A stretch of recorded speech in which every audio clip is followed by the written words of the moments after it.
नमस्ते प्यारे बच्चों, मैं श्रुति स्वागत करती हूँ आपका आज के इस वीडियो में, जिसमें हम बेसिक्स पढ़ने जा रहे हैं अध्याय 3 कक्षा 7 के अध्याय 3 आंकड़ों का प्रबंधन। बच्चों, हमने छठी क्लास में आंकड़ों के बारे में अच्छे से पढ़ा था कि आंकड़े क्या हैं, उनको कैसे व्यवस्थित किया जाता है, उन्हें कैसे चित्रित रूप में प्रदर्शित किया जाता है। बच्चों, हम आगे बढ़ेंगे। 7वीं में हम बात करते हैं आंकड़ों के प्रतिनिधि मान या फिर केंद्रीय मान की। केंद्रीय मान जैसा कि नाम से ही दिख रहा है, केंद्र में यानी मुख्य रूप से कौन है, कौन सा आंकड़ा मुख्य रूप से है, ऐसे मान को हम क्या कहते हैं, केंद्रीय मान। अब आंकड़ों के व्याख्या करने के लिए विभिन्न प्रकार के प्रतिनिधि या केंद्रीय मानों की आवश्यकता होती है, जिसमें 3 तरीके हैं हमारे पास, माध्य, माध्यक और बहुलक, यानी मीन, मीडियन एंड मॉड। एक और इसके अंदर टर्म है जिसे हम कहते हैं परिसर। परिसर यानी रेंज। बच्चों, आपको सबका मीनिंग जो है आगे जब हम धीरे धीरे करेंगे तो समझ में आएगा। अभी के लिए यही है कि हमारे पास आंकड़ों को केंद्रीय मान बताने के लिए 3 विधियां हैं, माध्य, माध्यक और बहुलक। बारी बारी से हम तीनों को सीखेंगे। उसके लिए सबसे पहले हम एक और टर्म के बारे में पढ़ेंगे जिसका नाम है परिसर, यानी इंग्लिश में कहते हैं रेंज। सबसे बड़े प्रेक्षण और सबसे छोटे प्रेक्षण के अंतर को परिसर कहते हैं। यानी जो आपको आंकड़े दिए हुए होंगे उसमें सबसे बड़ा आंकड़ा मान और सबसे छोटा मान निकालेंगे और फिर उनको हम उनका डिफरेंस निकाल देंगे, उन्हें घटा कर देंगे, उन्हें माइनस कर देंगे, तो हमारा क्या निकल आएगा, परिसर, या फिर जिसको हम कहते हैं रेंज। प्रतिनिधि मान निकालने की सबसे पहली विधि जो हमने पढ़ी है उसका नाम है माध्य। बच्चों, हम उदाहरण के लिए देखते हैं कि जैसे मैंने क्लास के अंदर टॉफियां बांटनी हैं, टॉफियों का पैकेट है, वो मैंने बच्चे को कहा कि क्लास में जाके बांट दो, और उसने क्या किया, उसने किसी को ज़्यादा किसी को कम दे दी, तो बच्चों ने शिकायत कर दी। बच्चों ने मुझे आके शिकायत की तो मैंने कहा कि नहीं, सभी बच्चों को बराबर बराबर टॉफ़ी मिलनी चाहिए। अब सभी बच्चों को बराबर टॉफ़ी कैसे मिलेगी? सबसे पहले मुझे पता चलना चाहिए कि क्लास में बच्चे कितने हैं। क्लास में बच्चे हैं 50 और मैंने जो पैकेट दिया टॉफियों का उसमें टॉफियां कितनी हैं, 100।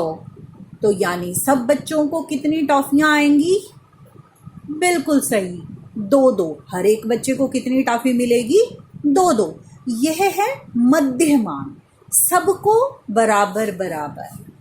इसीलिए इसका सूत्र भी यही है, सभी प्रेक्षणों का योग बटा प्रेक्षणों की संख्या, सभी टॉफियों का योग बटा कितने बच्चों में बांटनी है। तो 100/50 क्या आ जाएगा? 2। हर एक बच्चे को कितनी टॉफी मिलेगी? 2। इसी तरह जिन आंकड़ों का भी माध्य निकालने के लिए आपको कहा जाता है, आपने क्या करना है, सभी प्रेक्षणों का योग बटा प्रेक्षणों की संख्या। इसी में आगे चलते हैं। आपके पास प्रश्नावली 3.1 का प्रश्न 6 है, ये मैं उदाहरण के लिए आपको समझा रही हूँ। विज्ञान की परीक्षा में छात्रों द्वारा प्राप्त अंक हैं 85, 76, 90, 85, 39, 48, 56, 95, 81 और 75। बच्चों, विद्यार्थियों द्वारा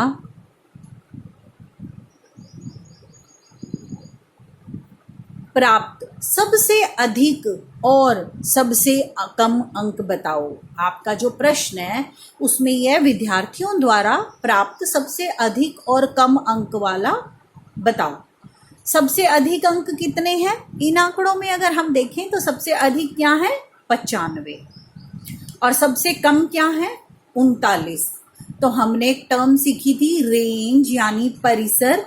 रेंज क्या है? परिसर क्या है? सबसे दूसरा प्रश्न है कि आप प्राप्त अंकों का परिसर ज्ञात कीजिए। ये जो छठा प्रश्न है इसके दूसरे भाग में आपको दिया हुआ है कि प्राप्त अंकों का परिसर क्या है। तो परिसर क्या है? सबसे अधिक अंक यानी 95 माइनस सबसे कम अंक यानी 39।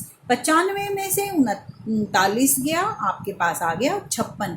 बच्चों ऐसे आपको, अगर आप सीधा डायरेक्ट माइनस नहीं कर सकते, आपको कोई भी रफ काम करना हो गणित में, तो आप हमेशा लेफ्ट हैंड साइड पे रफ काम की लाइन लगा के यहाँ पे आप इसको सॉल्व कर सकते हो। इसी प्रश्न का, छठे प्रश्न का तीसरा भाग है कि आप आंकड़ों का माध्य निकाल के दिखाइए, माध्य अंक निकाल के दिखाइए। तो बच्चों माध्य अंक क्या होगा? माध्य अंक के लिए सभी आंकड़ों का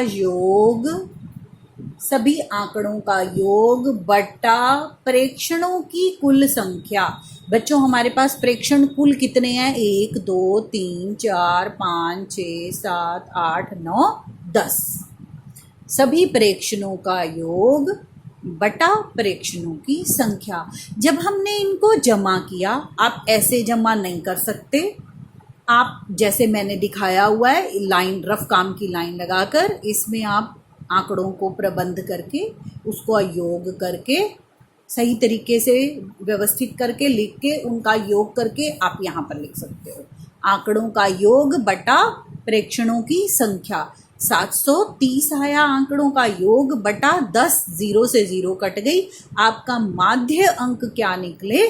73। आंकड़ों का प्रतिनिधि मान निकालने की दूसरा हमारा जो तरीका है वो है बहुलक। बहुलक कैसे निकालते हैं बच्चों? आंकड़ों का बहुलक किस स्थिति में निकालते हैं? एक दुकानदार है, उसके पास साड़ियाँ भी रखी हैं और सूट भी रखे हैं। ज़्यादा उसके सूट बिकते हैं, साड़ियाँ उसकी कम बिकती हैं। अब अगर एक महीने में वो 500 सूट लेकर आता है तो क्या साड़ियाँ भी 500 ही लेके आएगा? नहीं। बहुलक ऐसी स्थिति आ जाती है जहां हमने ये ज्ञात करना होता है कि हमारा ज़्यादा कहाँ पर फ़ायदा है, ज़्यादा चीज़ कहाँ पर है। ऐसी स्थिति में हम बहुलक निकालते हैं। साड़ी और सूट में से अधिक बिका सूट, तो मैं क्या खरीद के, जब मैं अगले महीने शॉपिंग करने जाऊंगी, मैं एक दुकानदार हूँ, मैं अगले महीने लेने जाऊंगी, मेरे सूट ज़्यादा बिकते हैं तो मैं साड़ियाँ क्यों खरीद के लाऊंगी? मेरा ग्राहक जो है सूट मांगता है।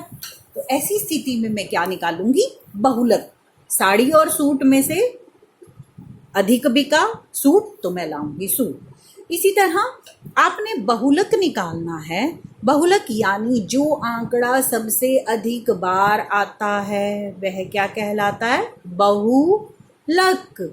बहु मने बहुत बार आता है, जो सबसे ज्यादा बार आता है। आपको कैसे पता चलेगा? आपने सबसे पहले आंकड़ों को आरोही क्रम में लिखना है, फिर जो प्रेक्षण सबसे अधिक बार आया वो बहुलक कहलाता है। जैसे उदाहरण के लिए मेरे पास कुछ आंकड़े हैं 2, 14, 16, 12, 14, 14, 16, 14, 10, 14, 18 और 14। इनका बहुलक क्या है? बहुलक निकालने के लिए मैंने क्या स्टेप पढ़ा? सबसे पहले मैं इन्हें क्या करूंगी? आरोही क्रम में व्यवस्थित करूंगी। आरोही क्रम में लिखा 2, 10, 12। आरोही क्रम मतलब पहले छोटी संख्या, फिर उससे बड़ी, फिर उससे बड़ी। 14, 14, 14, 14, 14, 14, 16, 16 और 18। मेरा यहाँ पे देखो 14 कितनी बार आया है? 6 बार। 2 कितनी बार आया है? 1 बार। 10 1 बार। 12 1 बार। 16 2 बार। 18 1 बार। क्योंकि 14 6 बार यानी सबसे अधिक बार आया है। 14 हमारा सबसे अधिक बार आया है, इसीलिए हमारा बहुलक क्या होगा? 14। प्रतिनिधि मान निकालने की एक और विधि है जिसे हम क्या कहते हैं? माध्यक। इसको आप इस प्रकार से समझ सकते हैं कि दो टीम्स हैं, उन्हें रस्सी खींचने वाला खेल, पता है ना, रस्सी खींचने वाला खेल है, वो खेलना है। अब रस्सी खींचनी है दोनों तरफ से। अगर ये रस्सी है, रस्सी खींचनी है दो तरफ से। यहां पर अगर उसे 4 बच्चे खींचेंगे तो आप यहां भी क्या कहोगे? 4 बच्चे ही खींचने चाहिए, ताकि अगर 4 बच्चे और 4 बच्चे बराबर जोर के इसे खींचेंगे तो ये बिल्कुल कहाँ आएगा? बीच में। इस तरह का मान जो है वह कहलाता है मध्य मान। इसके लिए हम क्या करते हैं? आंकड़ों को आरोही क्रम में लिखते हैं। अब कौन से नंबर की संख्या माध्यक होगी? प्रेक्षणों का जोड़ जमा 1। प्रेक्षणों की संख्या जमा 1 बटा दोमी संख्या। प्रेक्षण कौन से हैं? उदाहरण देखेंगे हम। 2, 5, 3, 7, 4, 3, 2, 5, 7। सबसे पहले मैंने क्या करना है? इन्हें आरोही क्रम में लिखना है। आरोही क्रम में लिख लिया। आरोही क्रम में लिखने के बाद आप प्रेक्षणों का योग यानी प्रेक्षणों की संख्या का योग, सॉरी आप इसे ऐसे भी बोल सकते हो, प्रेक्षणों की संख्या का योग। प्रेक्षणों की संख्या है 1, 2, 3, 4, 5, 6, 7, 8 और 9। प्रेक्षणों की संख्या का योग 9 जमा 1 बटा दोमी संख्या यानी 10 बटा दोमी संख्या। 10 बटा 2 यानी 5, यानी 5वें नंबर की संख्या हमारा क्या है? माध्यक। अब वो 5वें नंबर की संख्या क्या है? 1, 2, 3, 4 और 5। 5वें नंबर की संख्या मेरी यहाँ पे क्या है? 4। इसीलिए मेरा माध्यक क्या होगा? 4। आंकड़ों के प्रबंधन अध्याय 3 में यही मेन प्रतिनिधि मान क्या है, इसकी 3 एक्सरसाइज हैं, 2 या 3 एक्सरसाइज हैं, 3.1 और 2। वो इन तीनों सूत्रों के माध्यम से आसानी से निकाली जा सकती हैं। आशा करती हूँ आपको समझ में आ गया होगा, और आपको अगर अच्छा लगा तो लाइक, शेयर और सब्सक्राइब ज़रूर कीजिए।